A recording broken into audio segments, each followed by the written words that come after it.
Stay tuned for Nero Wolfe, transcribed in 30 seconds.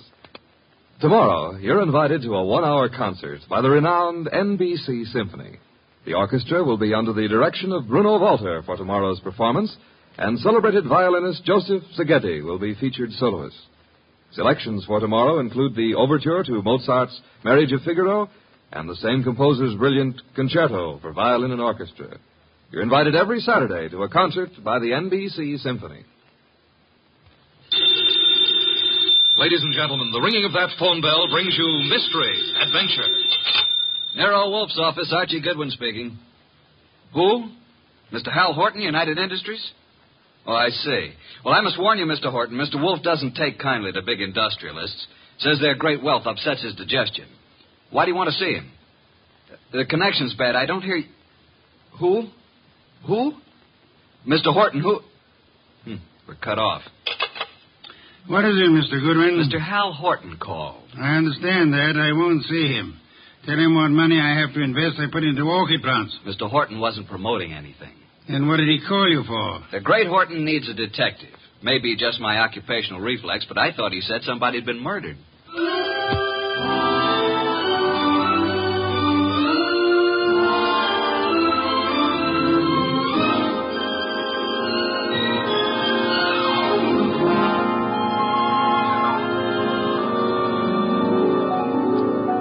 Ladies and gentlemen, it's that genius who is the bulkiest, balkiest, most ponderous, and most brilliant detective in the world.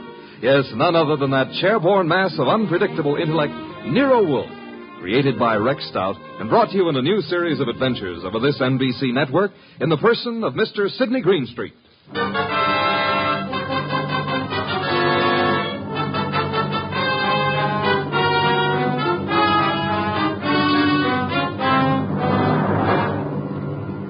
It turned out that what Horton had said had been murder, which became celebrated in the case of the Malevolent medic.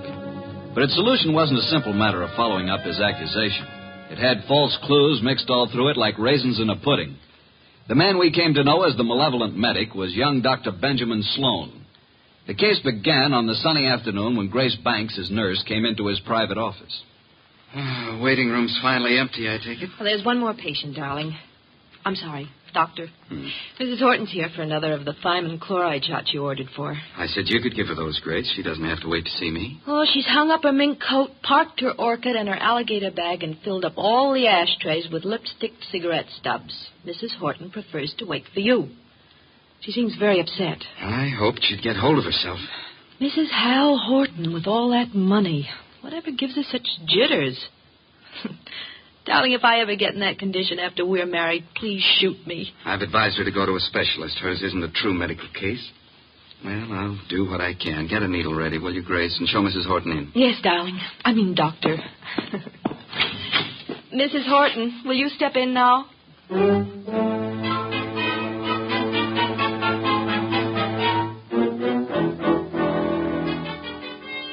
Been in that waiting room for hours. Ben, I wrote you every day this week. Why didn't you answer me? You say your health hasn't improved, Leslie. I'm worse. Much worse. Still chain smoking, drinking, and the sleeping pills? I have to take something. I can't walk the floor all night, can I? Thinking. Why are you so unhappy, Leslie? You have what you always said you wanted. Money, clothes, excitement. You have the right to say that. But don't. Please don't. I'm only pointing out facts you should face. I told you from the beginning you need a nerve specialist. I need you. Nobody else can help me at all. Leslie, you went over this the last time you were here, and in all those letters you've been sending. Now, let's cross it off for good, shall we? Don't talk like that. You don't mean it. I'm no longer a lovesick dope, and you're the wife of one of the biggest industrialists in the country. Yes, Hal Horton. I despise him. He thinks his money makes him God. He thinks he can buy anything that he bought me. He made me think I was getting the world with a fence around it. Everything I want is on the other side of that fence. You don't know what you do want. I want us the way we used to be, happy in love together. Leslie, please be quiet. Why? Miss Banks is in the laboratory. She can hear you. What of it? I'm not ashamed. I'll tell her. I'll tell everybody. Imagine Hal's face when he finds out I'm leaving him. But I'm coming back to you. He already knows about you. I told him you were in love with me, that you're jealous. He doesn't like it. Leslie, you're raving. Now stop it. You always said I was the most attractive woman in the world. You made your choice. Now get this into your head. I'm really in love now. In a few weeks, I'm going to be married. Now I'll get your medicine. So it's really true. You are going to be married. Yes. I'd heard it, but I didn't believe it. Going to marry a nurse. All my friends have known and been laughing at me. Please, now that's enough. I made a plan, a wonderful, beautiful plan about us. Ben, you love me. Ben, say you love me. Mrs. Horton, that is all over. You don't love me. No longer. You're here as my patient, and that's all. After this treatment, I must ask you to get another doctor. A wonderful, beautiful plan for us. And now she threatens to step in and spoil it. Well, maybe I'll spoil a few plans. How would you like that? Threats will accomplish nothing. I can ruin things for you, Ben. All those fancy ideas of yours about having a fine practice, being a great doctor. Do you want to give those up?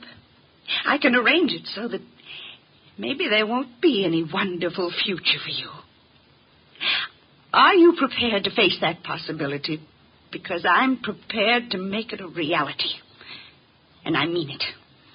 You'll regret this day as long as you live. I'll get your medicine, Mrs. Horton.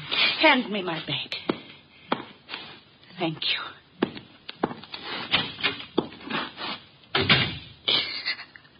Oh, I hate you, Ben. I hate you both.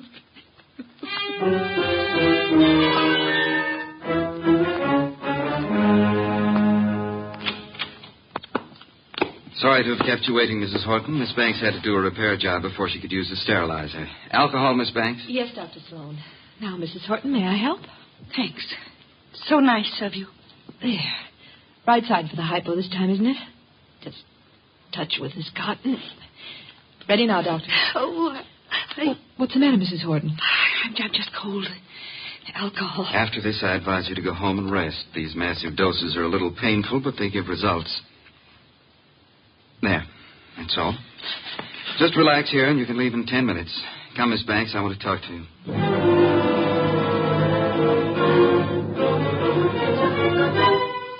Doctor! I feel sick. I feel very sick. You might as well stop acting. I can't get up. My feet. Ben, look at her. Something's happened. Hysteria. No, her face. Oh, Ben, she's falling. Mrs. Horton, hold on to me. I've got you. Hold her up. Leslie, what is it? Pain. Terrible pain. Where? What from? Sick everywhere. Pain, everything's pain.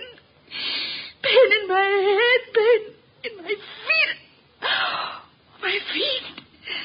My feet.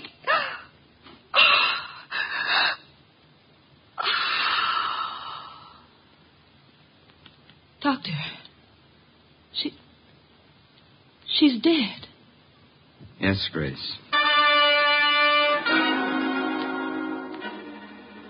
Get a card from the files. I want to study it. From the first day Mrs. Horton came here. What was it, Ben? What happened to her? Symptoms are of a heart condition from which it seems the patient has just expired.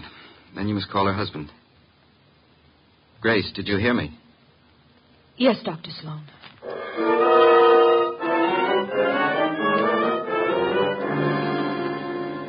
Well, I discourage your visit here, Mr. Horton. I do have a sort of curiosity about the operation of so-called big business. Maybe offer you a glass of beer and hear an explanation of the rise and fall of this morning's stock market. You don't think I've come here socially? I wish to engage your services for... Not available. You're a detective, aren't you? Specializing in cases that interest me. Sherry, Mr. Horton? I don't need it, thank you. But Mr. Wolfe says he specializes in cases that... I've just got here. I haven't told my story. I don't believe you even know who I am. Oh, yes, we do. We do indeed. A millionaire. Did I offend you by speaking of a fee? No, on the contrary. It is that portion of your conversation which interested me most. Frankly, I plan to spend the evening examining the first edition of Henry James I'd like to purchase, and the word fee suggested a possible way. Now, what have you done, sir? What have I done? One doesn't have to be a detective to recognize you're in trouble, Mr. Horton. Look, Mr. Wolfe, I have done nothing. But I've got a question I've got to have answered. I need facts. They tell me you're the man who can give them to me. If Nero Wolfe can't get them for you, they're not facts, they're fancies, Mr. Horton. Well, my story's involved. But the gist of it is, your beautiful wife, a former model, died last week. The death certificate indicated a heart attack. You suggest she was murdered. How did you know? Never mind how I came to my conclusions. How did you come to yours? Leslie had been going to a Dr. Benjamin Sloan. She said he was a specialist. Some friend had recommended. She'd been upset. He was giving her vitamin B shots, she told me. You doubt that was true? Dr. Sloan informed me, after she died in his office, there'd been a heart condition from the beginning. Well, I don't believe it. Leslie was a very emotional girl. She'd have been quite frightened of a heart ailment. She'd have told me about it. Maybe she didn't comprehend its seriousness. Dr. Sloan did. Why didn't he get in touch with me at once about it? Then, when I went to clear up Leslie's room, I discovered something. Leslie didn't go to Sloan through a friend. She'd known him when she was a model and he was a hospital intern. She'd kept letters he'd written to her then. Love letters. Indeed. Well, doesn't that give you an idea, Mr. Wolfe? Sloan lost Leslie to me. No man who'd been in love with Leslie would ever get over it. Would a man be jealous enough, kill a woman he loved, rather than have her belong to another man? An interesting theory, Mr. Horton, one frequently advanced in fiction. Shall we investigate and see how it works out in fact? Yeah, you'll take the case, then. The intricacies of the feminine nature are challenging, if you do not have to come in contact with the creatures. The practical research in such matters I leave to Mr. Goodwin here. It is a field in which he specializes. But it's you I want. Our method of operation is not under your control, Mr. Horton. If you'll be so kind, Archie, get a first-hand report of Dr. Benjamin Sloan and the women in his life.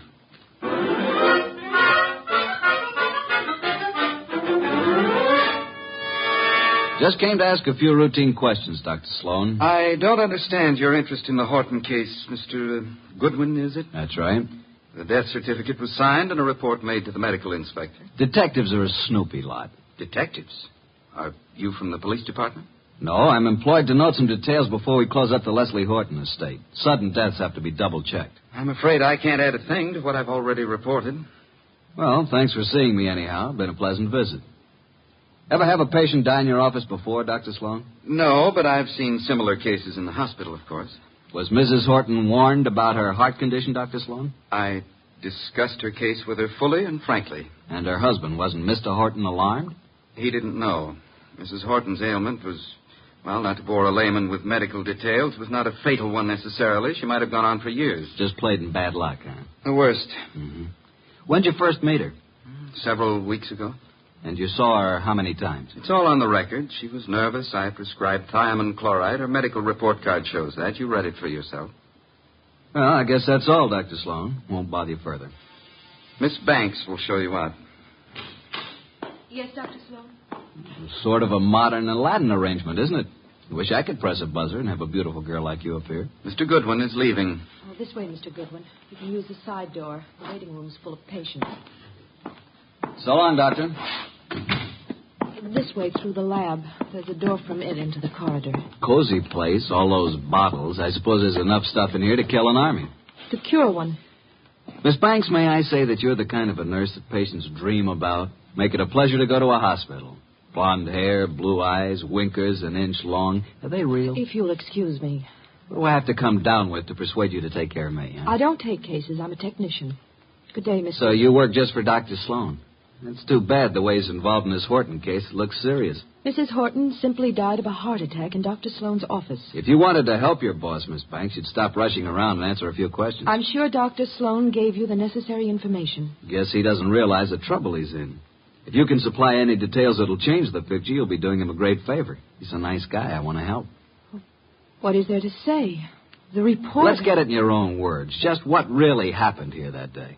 Well, Dr. Sloan gave Mrs. Horton the vitamin B shot. That was routine. Mm-hmm.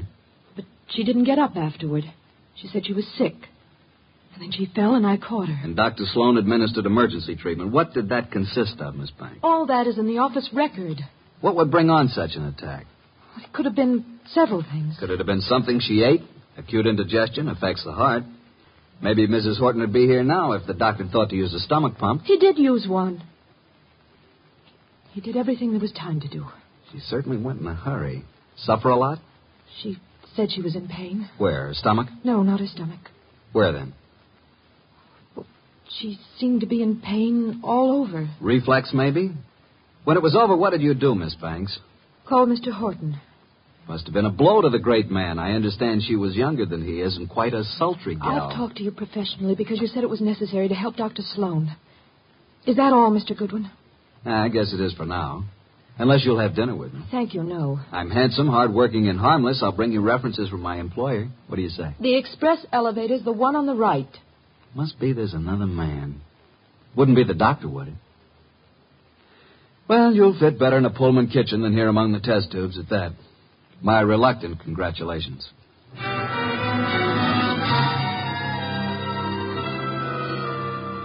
Verdict, Archie? Innocent as lambs, both Sloan and the nurse. Evidence to prove it? My unfailing sensibilities, not the murderer type. Nice couple, doctor and the nurse. I suspect they're engaged. She's so much in love with him, I could have been you, and she wouldn't have known the difference. Very flattering. Records? The usual medical record, Mrs. Horton's first visits, symptoms, subsequent visits. Here are the notes on it. Vitamin B shots. No chance they brought this on, huh? Dr. Sloan says absolutely not. I checked that with other doctors. But Mrs. Horton did go into this right after the hypo. Nurse's story jives with Sloan's? A little more detailed. She says he did everything, even used a stomach pump. The woman was in pain? What's this? Head to feet? My way of saying pain all over. What other papers did you examine? Only the medical record. Get back to Sloan's office late tonight and examine all the papers in his desk. Can't you trust me? I tell you, there's no reason even to suspect these two. When you have one of your adolescent infatuations on, blood dripping from a dagger in a girl's hand would look to you like crushed rose petals. With this Grace Banks out of the way, maybe you can recognize evidence. Sounds like a long, bleak evening. Hand me that medical book, and then be on your way. I want to think.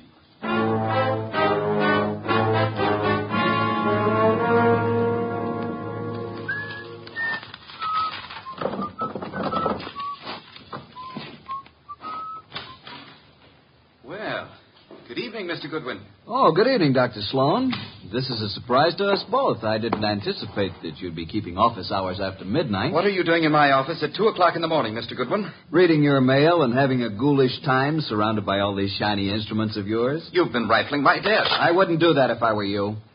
I've put things back very neatly, even the letters from this little secret compartment, which isn't secret at all to anybody who knows about desks. I've kept only Give one. me that Easy. It's the "My darling, mine first, shan't ever give you up one way or another" one. You remember it? I'll bet that nice little nurse you're engaged to never wrote that, did she? What do you intend to do with it? Mark it Exhibit A in the Horton murder case. Maybe you'd like to come with me and explain it to Nero Wolfe.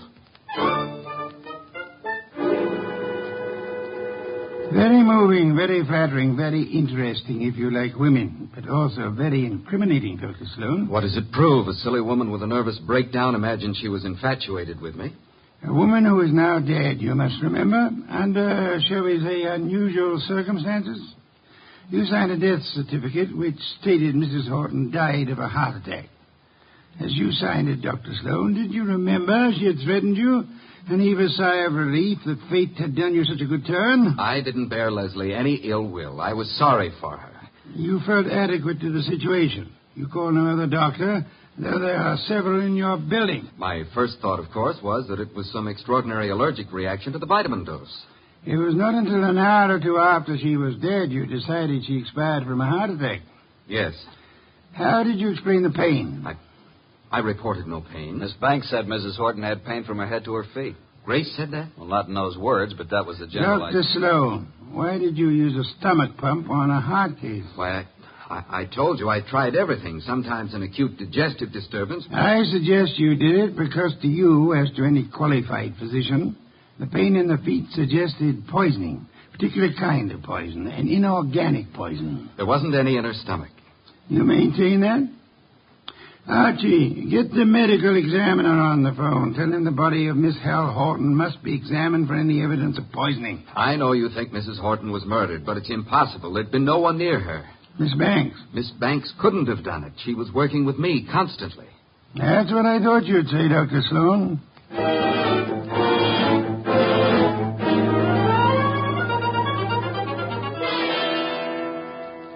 Mr. Wolfe, I had to see you.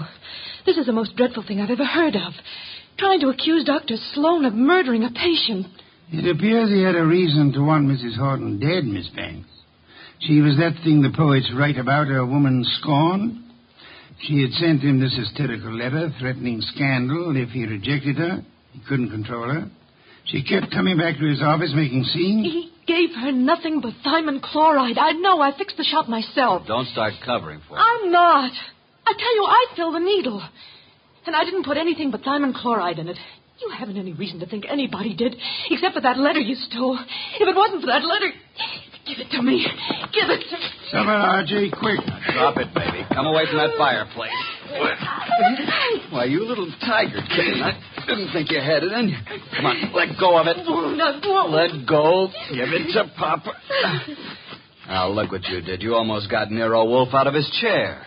Destroying evidence is a serious offense, young woman. She kept coming to the office, writing and pestering him. I heard her from the laboratory. You read her letters, too, didn't you? You knew if something didn't stop her, Dr. Benjamin Sloan was a ruined man. But he didn't kill her. I know he didn't. I don't believe he did. You don't? Well, then who? You've just provided an excellent motive for having done it yourself, Miss Banks.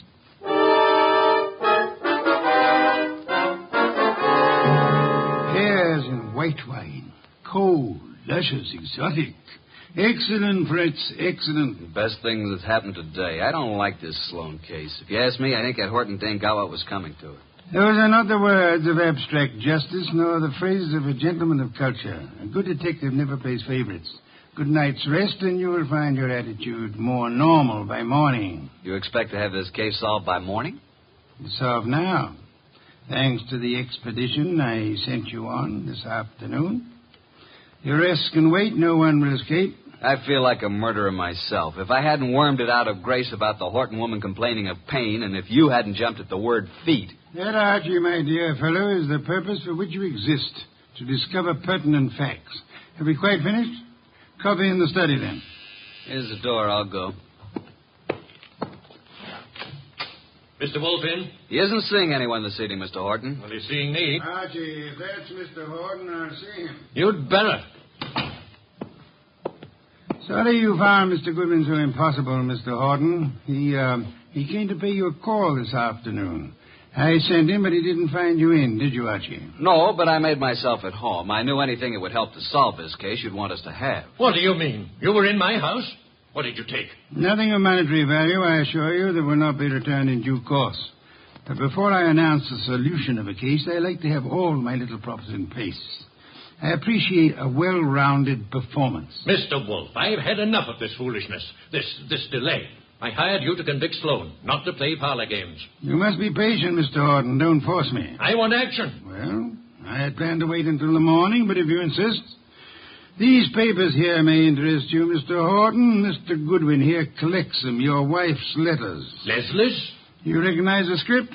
These are addressed to Dr. Sloan. Do they prove anything against him? The lady's correspondence should be kept private.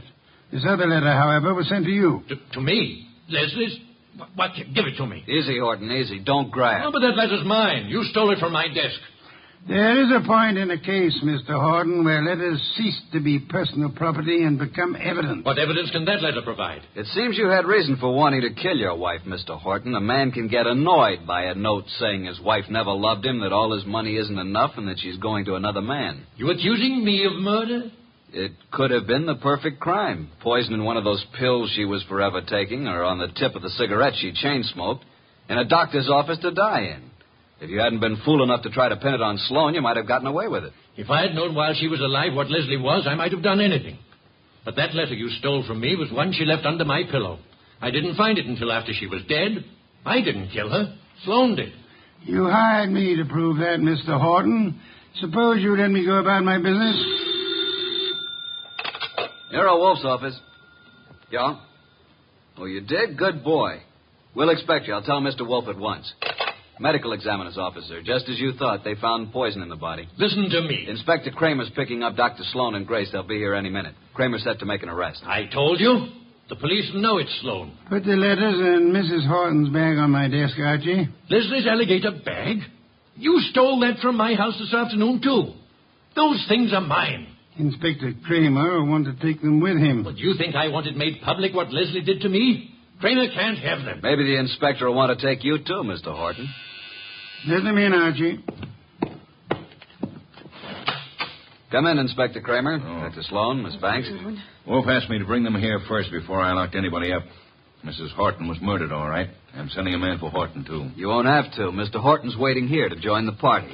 Come into Mr. Wolf's office. Good evening, Inspector. Good evening, Wolf. Will you all please range yourselves around the room as I indicate? Miss Banks here. Dr. Sloan, Mr. Horton. Archie, you stand between the two men, if you please. Mr. Wolfe, this is a dreadful mistake. I swear the doctor didn't... Stop thinking about the doctor. What about you? If you're accusing Miss Banks, I might as well tell Hold you it, now. Dr. Sloan. From here on, anything you say will be held against you. That's what I want. Let Grace go home and Oh, I'll... for heaven's sake, why don't you arrest the man? Isn't it obvious he's guilty? You and your trumped-up charges against me. I'll do the talking now, Mr. Horton. Mrs. Horton died from a certain inorganic poisoning. Poison administered in your office, Dr. Sloan, with a hypo syringe. Let's get it over with. I gave her the hypo. But I filled the needle. There you are. They're both guilty. Which would solve the case if they weren't lying. Miss Banks believes Dr. Sloan killed Leslie for her sake. Dr. Sloan thinks Miss Banks put poison in the hypo to save him from professional ruin. They're trying to protect each other. The fact is the hypo they gave was perfectly harmless. It did not kill Mrs. Horton. Then what did? Mrs. Horton came to your office in desperation, Dr. Sloan. But she came prepared for the worst. You see this handbag? Can any of you identify it? Yes. It's hers. Is it Mr. Horton? It's Leslie's. The bag she carried to the office the day she died. Open it, Archie.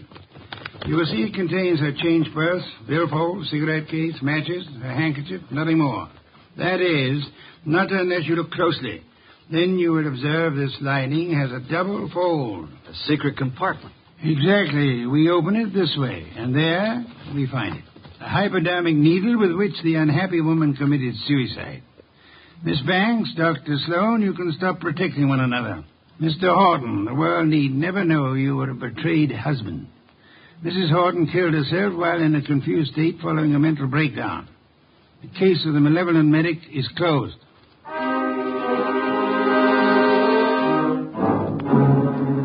How did you ever get the hunch about the handbag, Mr. Wolfe? I know nothing about women, but on my occasional trips abroad, I have been forced to observe their handbags. Monstrosities. They hold anything and everything. Now that our guests have gone, Fritz is bringing coffee to the study. Would you like some beer? I believe I would. Somehow I feel I've earned it. Yeah, here you are. Poor fellow, I'm very sorry for you. How so? This is one case in which there is no falsely accused, unattached young lady for you to squire about. Well, here's to your better luck next time.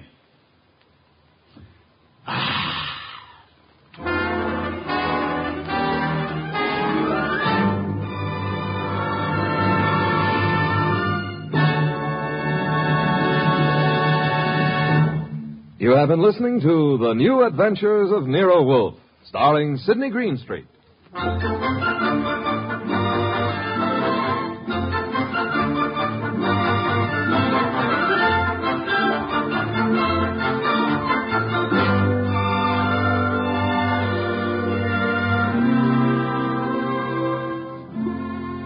Tonight's transcribed story by Ruth Adams Knight was based on the characters created by Rex Stout.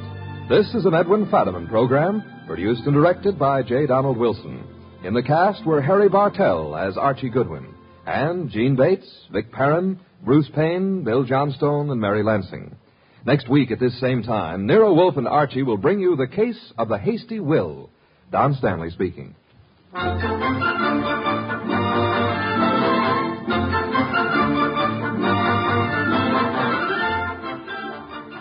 Three chimes mean good times on NBC. There's music and mystery for you every Saturday evening on NBC. For music, tomorrow, your hit parade brings you the top tunes of the land with Snooky Lanson, Eileen Wilson, and Raymond Scott's orchestra. And for mystery, Herbert Marshall stars as the Man Called X, a man in search of adventure who travels wherever there is intrigue, danger, and romance. More good mystery at Sam Spade next on NBC.